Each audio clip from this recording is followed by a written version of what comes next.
மற்ற புராண படங்கள்லேருந்து இந்த படங்களுக்கு வித்தியாசம் வந்து உங்களுக்கு இந்த படம் ரொம்ப கனெக்ட் ஆகும். உங்கள் கற்பனையில் இருக்கிற ஒரு நீங்கள் பார்த்த கோவில் ஆகட்டும், நீங்கள் பார்த்த செஞ்சிக்கோட்டை, வேலூர் கோட்டை, மதுரை நாயக்கர் மகால், அந்த மாதிரி விஷயங்களை என்ன பார்த்துருப்பீங்களோ அது வந்து நாங்கள் இந்த படத்தில் காட்ட முயற்சி பண்ணியிருக்கோம். ரொம்ப உங்களுக்கு அருகாமையில் இருக்கும் படம். இது வந்து குடும்பங்களுக்கு ரொம்ப பிடிக்கும், பெண்களுக்கு ரொம்ப ரொம்ப பிடிக்கும். இது வந்து ஒரு திரௌபதி தேவி என்ற பெண்ணை சுற்றி அமைக்கப்பட்ட ஒரு கதை. 14ஆம் நூற்றாண்டில் நம்ம நாட்டு மீது படையெடுத்து வந்தவங்களை எதிர்த்து வீர வல்லாள மகாராஜா 3ஆம் வீர வல்லாளர் மற்றும் காடவராயர்கள், சம்புவராயர்கள் அவங்க வந்து எப்படி இந்த தர்மத்தை காப்பாற்றி இன்றைக்கி நம்ம எப்படி இலவசமாக போய் கோயில் குளங்களில் யாருக்கும் எந்த வரியும் செலுத்தாமல் சாமி கும்பிட்றோம், அதுக்கு அவங்க எவ்வளோ தியாகம் பண்ணியிருக்காங்க, எவ்வளோ அவங்களோட வீரத்தை வந்து காட்டியிருக்காங்கன்னு சொல்கிறது தான் கதை. ஸோ இதில் எதிரிகளாக யாரையும் சித்தரிக்கலை, ஆக்கிரமிப்பாளர்கள் நம்ம நாட்டின் மீது படையெடுத்து வந்தவங்கள தான் காட்டியிருக்கோம். ஸோ அந்த தெளிவோடு அந்த நோக்கத்தோடு நீங்கள் போய் அந்த படத்தை பார்த்து எங்களுக்கு மிகப்பெரிய ஆதரவு கொடுக்கணும். ஒரு மிகப்பெரிய கடுமையான உழைப்பு தமிழ் சினிமாவுக்கு பெருமை சேர்க்கக்கூடிய ஒரு படமாக இது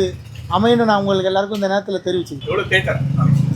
அதான் சார், இப்போ வரைக்கும் எங்களுக்கு 300 தேட்டர் கிடச்சிருக்கு சார். நாளைக்கு காலையில் தான் தெரியும். தேட்டர்ஸ் ஆட் ஆகிட்டே இருக்குது சார். அது அக்ரிமெண்ட் போட்டே இருக்காங்க. அது யூஸ்வலாக நடக்கிறது தான். எங்களை மாதிரி படங்களுக்கு லாஸ்ட் டைமில் தான் கொஞ்சம் கரெக்டான நம்பர்ஸ் தெரியும் சார். இப்போதைக்கு நியர்பை 300 தேட்டர்ஸ் தமிழ்நாடு. சோசியல் மீடியாவில் ஒரு ஒரு போட்டியாக தான் சொல்கிறாங்க, விஜய் சாரும் அஜித் சாரும் மோதுறாங்க, மாமாவும் மச்சாவும் மோதுறாங்க அப்படின்னு. சார் அப்படிலாம் இல்லை சார். அஜித் சாரோட உயரம் என்ன, நீங்கள் போய் நான் ரிச்சர்ட் சார்லாம் நாங்கள் ஒரு வேளை இந்த படம் எங்களுக்கு ரிலீஸ் ஆகும்போது நாங்கள் மங்காத்தா போயிருப்போம். அது நாங்கள் பொங்கலுக்கே வர பிளானில் இருந்தோம் சார். பொங்கலுக்கு வந்து நாங்கள் நினச்ச அளவுக்கு திரையரங்கள் இருந்தது. அப்புறம் கார்த்திக் சார் படம் வந்ததால் நாங்கள் தள்ளி வர வேண்டிய சூழல். இமீடியட்டாக நெக்ஸ்ட் வீக் வந்தால் தான் எங்கள் ப்ரொமோஷன்லாம் யூஸ் ஆகுன்றதால வந்திருக்கோம். மக்கள்கிட்ட ஒரு எதிர்பார்ப்பு இருக்குது படத்துக்கு. ஸோ நாங்கள் போட்டியெல்லாம் வரல சார். அவங்க ஆடியன்ஸ் தனியாக பார்ப்பாங்க, எங்களுக்கு ஃபேமிலி ஆடியன்ஸ் சார் ஃபுல்லாக. இந்த படம் வந்து முழுக்க முழுக்க குடும்பங்களுக்கான படம்.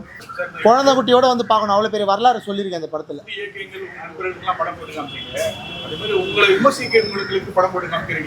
நான் அவங்க நீங்கள் ஒரு ஷோ ரெடி பண்ணிங்கன்னா நான் ரெடி சார். நான் நாளைக்கு இதே பிரசாத் லேபில் ஒரு ஷோ புக் பண்ணுறேன்.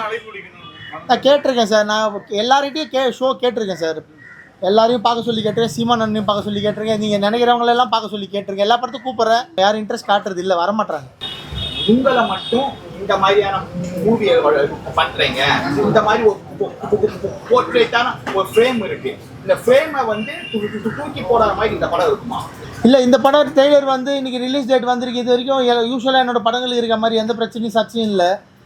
மதுரையில் தான் ஒரு கேஸ் போட்டிருந்தாங்க. அதுவும் அந்த கேஸை வந்து கோர்ட் தள்ளுபடி பண்ணியிருக்கு. மற்றபடி இந்த படம் வந்து வடதமிழ்நாட்டில் நடந்த ஒரு உண்மை சம்பவம் தான். அங்கே திருவண்ணாமலை தலைநகராக கொண்டு ஆண்டவங்களோட உண்மை சம்பவம்.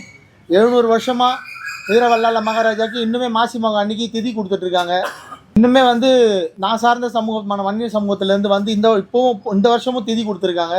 சிவபெருமானை வந்து திருவண்ணாமலை கோவிலேருந்து சம்பந்தனூர் 10 கிலோமீட்டர் அவங்க வந்து வீதி உலா வந்து வல்லாள மகாராஜா திதி கொடுத்துட்டு போகிற வரலாறு இப்பவும் இருக்குது. ஸோ அந்த மன்னரோட ஒரு வரலாறு, சேந்தமங்கலம் விழுப்புரம் மாவட்டத்தில் இருக்க சேந்தமங்கலத்தை தலைநகராக கொண்ட அந்த காடவராயர்களோட வரலாறு. ஸோ இதெல்லாம் தான் நான் ஹைலைட்டாக சொன்னதில்லை. எனக்கு இந்த படத்தில் எந்த விதமான சர்ச்சையும் கான்ட்ரவர்சியும் வரல. இப்போ வரைக்கும் நல்லா தான் போயிட்டு இருக்கு. படம் நாளைக்கு நல்லபடியாக ரிலீஸ் ஆகும். இந்த மூவி பண்றது ஒரு காரணம் இருக்கும்ல. எவ்வளோ மூவி இருந்தாலுமே திரும்ப இதே ஒரு காஸ்ட் ரிலிஜியனா ஒரு மூவி பண்றதுக்கு என்ன இல்லை, இதை நீங்கள் இஸ்லாமியர்களுக்கு எதிரான படமாக இதை பார்க்கக்கூடாது. இதுதான் நான் முதல்லேருந்தே சொல்லிட்டு இருக்கேன். இது வந்து நம்ம நாட்டின் மீது படையெடுத்து வந்த துக்ளக், தம்கானி, பல்பான் அவங்கள பற்றின கதை. மக்களுக்கு அது வந்து அப்சர்வ் ஆகாதுல்ல சார். முஸ்லீம் காமிக்கும் போது எல்லாமே முஸ்லீம் சார். நாளைக்கு படம் பார்க்க போகிறாங்க. படம் பார்த்துட்டு நிறைய கேள்விகள் உங்ககிட்ட இருந்து வரதான் போகுது. நான் பதில் சொல்ல தயாராக தான் இருக்கேன். இது ஒரு வரலாற்று படம் சார். நீங்கள் பாகுபலி எப்படி பார்த்தீங்களோ, பாகுபலியில் வந்து எங்கேருந்தோ ஒரு வில்லன் வருவார் இல்லை, அவரை நீங்கள் எந்த அடையாளத்துலையும் பார்க்கல. எந்த நேமும் அவங்க குறிப்பிட்டு சொல்லல. இல்ல முஸ்லீம் எங்க சொல்லியிருக்கு, சொல்லலையே ஒரு கேரக்டர். அதாவது சார் அவங்க நம்ம நாட்டு படையெடுத்து வந்தவங்க அப்படி அந்த மாதிரி உடை அணிஞ்சிருந்தாங்க, அந்த மாதிரி தோட்டத்தில் இருந்தாங்க, அதை அப்படியே காட்டியிருக்கோம் சார். நீங்கள் நினைக்கிற மாதிரி அந்த எண்ணத்தோட இதை பண்ணலை.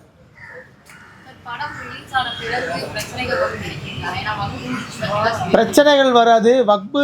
வக்பு பற்றி பேசுனது வந்து திருச்செந்துறை கிராமத்தில் நடந்த உண்மை சம்பவம் உங்களுக்கு தெரியும். அது வந்து பார்லிமெண்ட் வரைக்கும் போய் வக்பு திருத்தத்திலே ஒரு சட்ட திருத்தம் வந்தது இல்லையா? அதனால நமக்கு இன்னுமே அந்த மாதிரி ஆக்கிரமிப்பு பண்ணிட்டு போனதுல இன்னுமே அந்த பிரச்சனை. இந்த படம் வந்து ஆக்கிரமிப்பாளர் வந்தப்ப இந்த நிலத்தை எப்படி கைப்பற்றினாங்க, எப்படி மக்களை மதம் மாத்துறாங்கன்னு சொல்றது தான் படம். ஸோ அது இன்னுமே நமக்கு அந்த பிரச்சனை ஏதோ ஒரு சின்னதாக தொடர்ந்து இருக்கின்றதாக ஒரு 5 நிமிஷம் வக்பு வாரியத்தை பற்றி பேசியிருக்கோம். பட் நாங்கள் அதை ரொம்ப டீட்டெயிலாக இதில் தொடரல. ரொம்ப அவ்வளோ அது தீர்ப்பு வந்துச்சு, வக்பு வாரியத்தில் மாற்றம் வந்ததுக்கப்புறம் நாங்கள் அதெல்லாம் படத்தில் சொல்லலை. அந்த திருச்செந்துறை நடந்த சம்பவத்தை மட்டும் அப்படி தொட்டு போயிருக்கோம், அவ்வளோதான். சார், இப்போ இந்த கிங்டம் படம் வந்தது, அதற்கு வந்து பார்த்தீங்கன்னா எதிர்ப்பு தெரிவிச்சாங்க திரையரங்கு. ஒருவேளை உங்கள் படத்துக்கு அப்படிலாம் வந்தால் அதெல்லாம் எதிர்கொள்ள தயாராக இருக்கீங்களா? சார் இப்படி ஒரு கதையை கருவை கையில் எடுத்ததுக்கு அப்புறமே நான் வந்து எல்லாத்துக்கும் தயாராகி தான் சார் வந்திருக்கேன். கண்டிப்பாக மக்கள் ஆதரவு கொடுப்பாங்கன்னு நம்புகிறேன். மக்கள் ஆதரவு இருந்தால் எல்லாம் எவ்வளோ பெரிய எதிர்ப்பு பண்ணாலும் சமாளிச்சிடலாம். சென்சாரே சமாளிச்சுட்டு வந்துடும் சார். கண்டிப்பாக எதிர்ப்பு விவாதம் இதெல்லாம் சமாளிச்சுட்டு கண்டிப்பாக மக்கள்கிட்ட படத்தை கொண்டு போய் சேர்த்துருவேன் நம்பிக்கை இருக்குது.